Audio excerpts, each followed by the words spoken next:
وَتُوبُوا إِلَى اللَّهِ جَمِيعًا أَيُّهَا الْمُؤْمِنُونَ لَعَلَّكُمْ تُفْلِحُونَ۔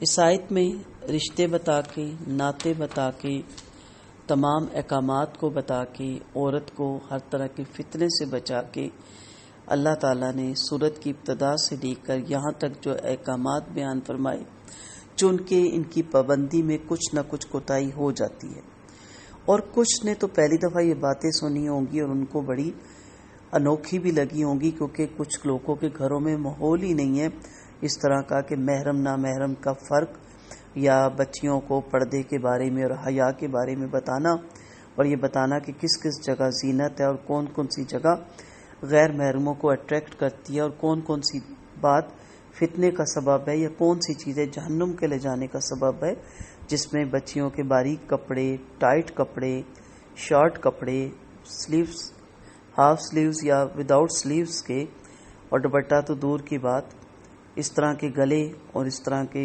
نیکلس، اس طرح کے پازیب، یعنی وہ چیزیں جو ہمارے گھروں میں ڈسکس ہی نہیں ہوتی، تو جب انہیں پتہ چلے تو احساس ہوتا ہے، احساس ندامت کہ ساری زندگی ایسے ہی گزار دی اور ہمیں کسی نے بتایا نہیں، تو کہا گیا وَتُوبُوا إِلَى اللَّهِ جَمِيعًا۔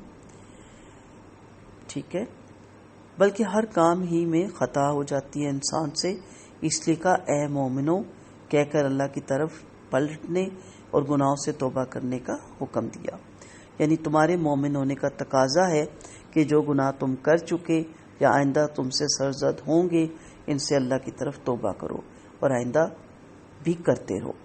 عورتوں کے لیے اس لیے کہ ان کو جو پردے کے احکامات یا محرموں کے احکامات نہیں معلوم تھے اور وہ بھٹکی ہوئی تھیں، یا معلوم تھے بھی اور انہوں نے اس پہ عمل نہیں کیا، توبہ کریں اور اپنے رب کی طرف لوٹ آئیں اور ان تمام باتوں کو یاد کر لیں، یہی آپ کو جنت کی اعلیٰ درجوں پہ پہنچانے کا سبب ہے، اور اگر ان میں لاپرواہی اور غفلت برتی تو پھر جہنم کے دروازے کھلے ہوئے ہیں۔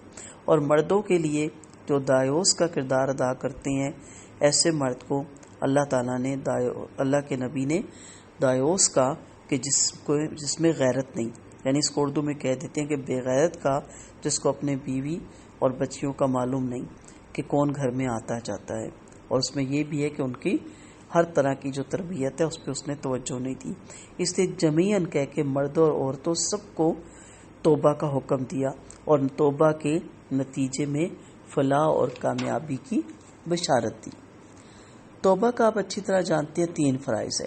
نمبر 1 اس بات پر ندامت کہ میں نے اس گناہ کے ساتھ اللہ تعالیٰ کی نافرمانی کی، اس پر نہیں کہ اس سے مجھے جسمانی یا مالی نقصان ہوا۔ اصل چیز ہے کہ اپنے رب کا جو میں نے نافرمانی کی اس کی ناراضگی مول لی۔ تو فلاح کو دار و مدار کس چیز پہ ہے؟ اللہ اور اس کے نبی کے حکموں پہ عمل کرنا، انسان مکمل طور پہ کامیاب ہو جاتا ہے۔ دوسرا، کسی تاخیر کے بغیر جتنی جلدی ممکن ہو اس گناہ سے باز آ جانا چاہیے۔ جو ہماری خواتین، ہماری بچیاں حجاب، دوپٹہ اس سے بہت دور ہیں، انہیں فوراً توبہ کر کے اپنے لباس پہ توجہ دینی چاہیے کہ کیا ہمارا لباس فتنے کا سبب اور ہماری آخرت خراب کرنے کا سبب تو نہیں بن رہا۔ اور وہ جو کہ پردہ تو کرتی ہیں لیکن شرعی نہیں کرتی، یا ان کے گون بھی کس طرح کے ہوتے ہیں؟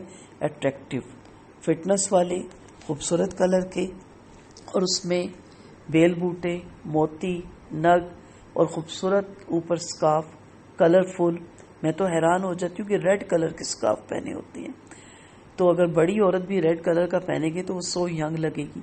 تو اس لیے یہ دھیان رکھیں کہ برقع یا حجاب یا اوپر جو بڑی چادر اوڑھی جاتی ہے اس کا مقصد کیا ہوتا ہے کہ آپ کی پہچان نہ ہو، پتہ نہ چلے کہ آپ کس ایج کی ہیں، اور یہی لگے کہ وہ بڑی سی خاتون گزر رہی ہے، تاکہ لوگ آپ کی طرف مائل نہ ہو۔ اور ایک آپ کا برقع دوسروں کو یہ اشارہ دے کہ میں ایک خاندانی اور شریف اور مسلمان عورت ہوں، اور لوگ آپ کو دیکھ کے راستہ چھوڑ دیں، نہ کہ آپ کے لباس کو دیکھ کے وہ سیٹیاں بجائیں۔ تو اسی طرح جو حجاب کرتی ہیں لیکن پیروں پہ مہندی لگائی ہوئی اور موتیوں والی چپل پہن کے یا ہاتھوں پہ مہندی لگائی ہوئی اور ٹیوٹیکس لگا کے پھر رہی ہیں، تو اس حجاب کا بھی فائدہ نہیں ہے. اس لیے جتنی جلدی ممکن ہو ان تمام چیزوں سے واپس آئیں. اور جو پردہ کرتی ہیں انہیں شرعی پردے کی طرف فوراً آ جانا چاہیے. نامحرموں سے چہرے کو چھپائیں. اپنے محرم رشتوں کے سامنے چہرے اور ہاتھ کھلا رکھا جا سکتا ہے. پھر تیسرا اس بات کا عزم کہ آئندہ کبھی یہ گناہ نہیں کروں گی. اگر نفس کی شامت سے پھر گناہ ہو جائے تو پھر توبہ کریں. ایک دفعہ سٹیپ اٹھائیں جیسے کہ اس وقت انصار کی عورتوں نے کیا. ایک خاتون کے بارے میں ہے کہ وہ راستے سے جا رہی تھی تو انہیں اس بات کی خبر ہوئی کہ پردہ فرض ہو گیا تو وہیں کھڑی ہو گئی اور اس نے کہا کہ مجھے کوئی چادر لا کے دے. تو کسی نے کہا پہلے اپنا کام کرو اور آ کے چادر لے لو، اور کسی نے کہا کہ واپس چلی جاؤ اور چادر لے آؤ. تو اس نے کہا اگر میں آگے قدم اٹھاتی ہوں تو بھی جہنم ہے پردے کے بغیر، اور اگر میں پیچھے قدم اٹھاتی ہوں گھر جانے کے لیے تو بھی میرے لیے وہ قدم جہنم ہے. مجھے یہیں چادر دو تاکہ میں اپنے آپ کو ڈھانپ لوں. تو وہ بھی تو خواتین تھی نا، انہیں بھی زیب و زبائش کا، زینت کا حق تھا، خواہش بھی تھی ان کے دلوں میں، لیکن وہ جنت کو سامنے رکھتے ہوئے اس دنیا کی عارضی زیب و زینت نامحرموں کو دکھانے میں کوئی دلچسپی نہیں رکھتی تھی. توبہ کے 3 آداب ہیں. گناہ کا نہایت عاجزی کے ساتھ اعتراف، ہنس ہنس کے بتانا ہم نے بڑا انجوائے کیا اور ہم ایسے تھے اب ہم پردہ کرتے ہیں. عاجزی سے کہ بھٹکے ہوئے تھے، بھولے ہوئے تھے، نہ سمجھتے، کسی نے اصلاح نہیں کی، گھروں میں ماحول نہیں تھے، خاندان میں یہ چلتا نہیں تھا، اور ہر وقت اس چیز کو کہ اللہ معاف کر دینا جو ہم سے پہلے کمیاں کوتاہیاں ہوئیں. زیادہ سے زیادہ اس کا دوسرا ادب ہے، زیادہ سے زیادہ گڑ گڑا کر بخشش کی دعا کریں. یا اللہ معاف کر دینا. کتنوں کو فتنوں میں ڈالا ہوگا. حدیث ہے نا کہ ایک عورت 4 مردوں کو جہنم میں لے کے جائے گی، باپ، شوہر، بھائی اور بیٹے کو، کہ اس نے مجھے کبھی نہیں روکا. اور ایک حدیث میں کہ بہت سے مجمع کو، کیونکہ جب ہم سج دھج کے اس طرح کے لباس پہن کے فل میک اپ کے ساتھ بال کلر کروا کے وداؤٹ دوپٹے جب ہم گزرتے ہیں، اور میں دیکھتی ہوں بچیوں کو گزرتے استغفاری کر رہی ہوتی ہوں، تو کتنوں کا دل للچاتا ہے. آپ دیکھیں کہ میں آپ کے گھر بریانی لے کے آؤں، اس پہ کور نہ دوں. ہمارا کلچر ہے نا، تہذیب ہے، ہمارا ادب ہے کہ جب ہم کسی کے گھر بریانی یا پائے یا کڑی یا کھیر لے کے جاتے ہیں تو ڈھانپ کے، صرف اتنا پتا ہوتا ہے کہ فلاں فلاں پڑوسی کے گھر کچھ لے کے جا رہا ہے. لیکن میں اوپن لے کے آؤں مزیدار سی بریانی، اس کے اوپر کچھ نہ ڈھکوں، جہاں جہاں سے گزروں گی، جو پاس سے گزرے گا اس کا دل للچائے گا نا، مکھیاں بھی بیٹھیں گی. کیا وہ صاف رہے گی بریانی؟ کتنوں کا دل آیا، کتنوں کا دل للچایا، کتنوں کو حسد ہوئی، کتنوں کو نظر لگی، کتنوں کی. آپ کہیں گے نہیں ایسا تو ہم نہیں کرتے کبھی بھی. تو لیکن ہم اپنے ساتھ ایسا ہی کرتے ہیں.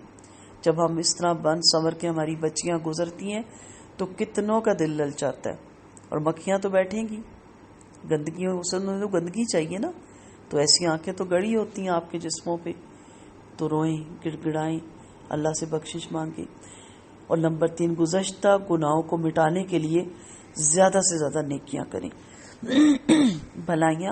برائیوں کو مٹا دیتی ہے نا، کہ اللہ تعالیٰ ان بھلائیوں کو دیکھ کے، نیکیوں کو دیکھ کے اللہ تعالیٰ ہمیں معاف فرمائے.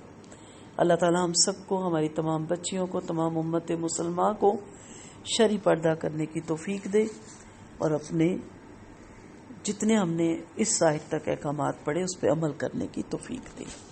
وآخر دعوانا ان الحمد للہ رب العالمین.